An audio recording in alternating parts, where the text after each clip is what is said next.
Hi, my name is Maureen Fox and I'm with you here today at Tante Marie's Cooking School in San Francisco. Today we're going to make miniature pastries.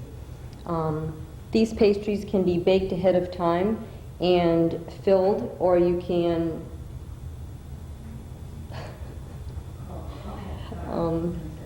they can be baked ahead of time and filled, or you can put the filling in them and bake them in the oven. I have some already baked, which we're going to fill with a chocolate ganache. We'll get that started because it takes about 5 minutes to cook. And in the chocolate ganache we have a 1/3 cup of sugar, we have a 1/2 teaspoon of instant coffee, and a cup of cream. Okay, now you cook this over a low heat, and it has to reduce to 3/4 of a cup.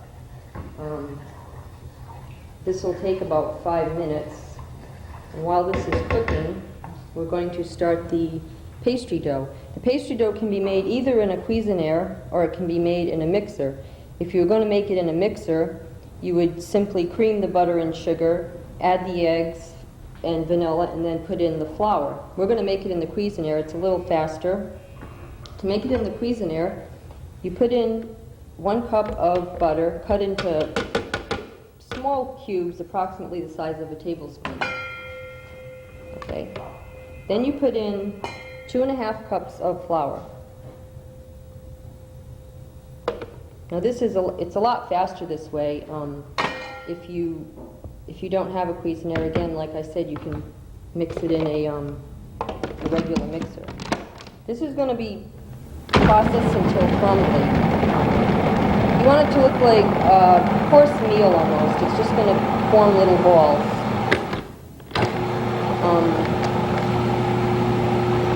Okay, once this forms the small balls, then you add the eggs. You're going to add 1 egg, 1 teaspoon vanilla, and 1/3 cup of sugar. Okay, we can add the sugar now. Probably should have been put in with the flour.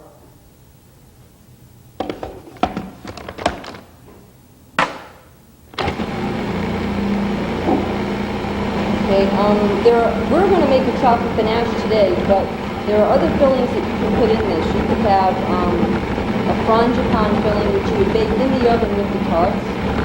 You could have a lemon curd, which could go in these.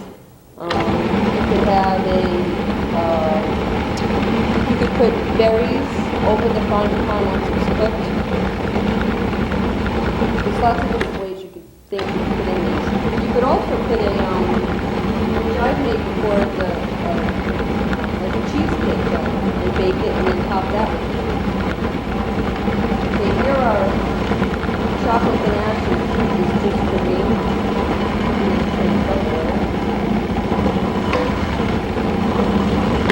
Okay, this looks just about done. It's kind of like coarse meal. Okay, now to this you add an egg,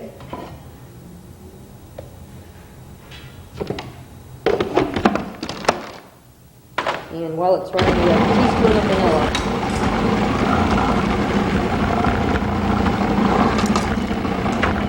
Now you process this until it forms a ball, kind of like bread dough.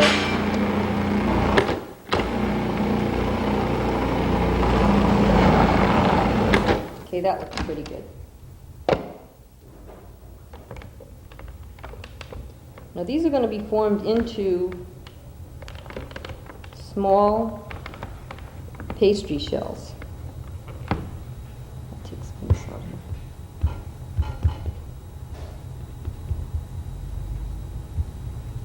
here.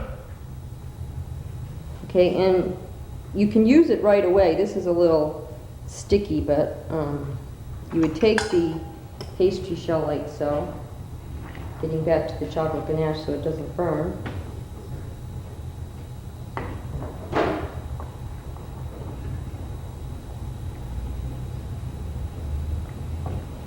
But this does need to reduce to 3/4 of a cup.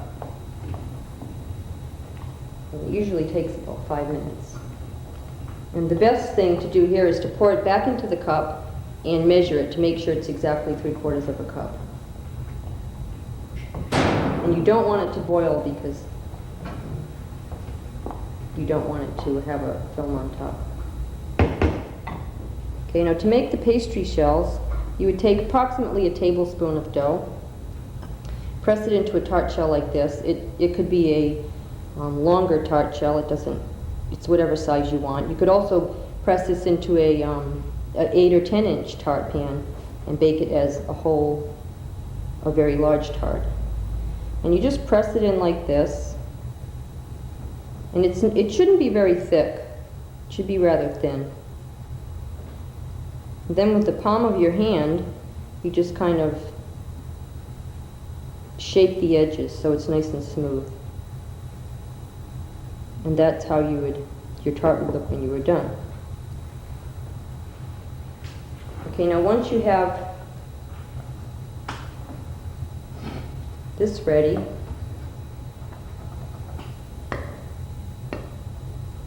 you would add to this 1 ounce, 1 square of semi-sweet chocolate. And you mix this until the chocolate melts.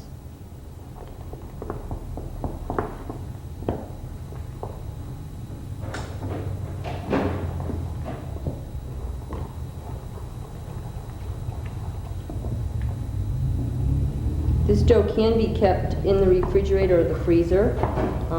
It freezes very well. If you keep it in the refrigerator, you'd probably want to take it out an hour or so before you're going to make the tarts to get it softened a little.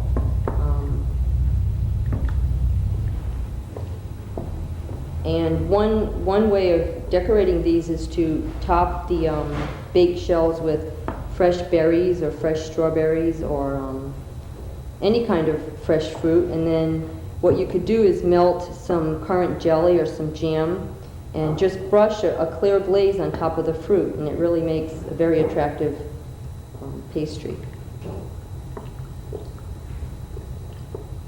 This seems rather runny to me.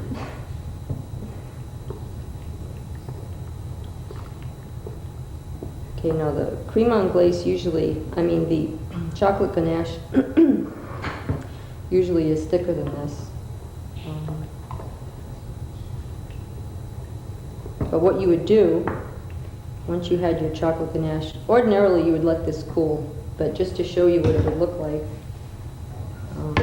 we have some baked shells here. Okay, and what you would do is you would pour the chocolate ganache into the shells. If you were making the frangipane filling in pouring it into the unbaked shells, you want to make sure you only put maybe fill it halfway, because it does rise and you want to have room for the fruit. So this will get poured into the shell.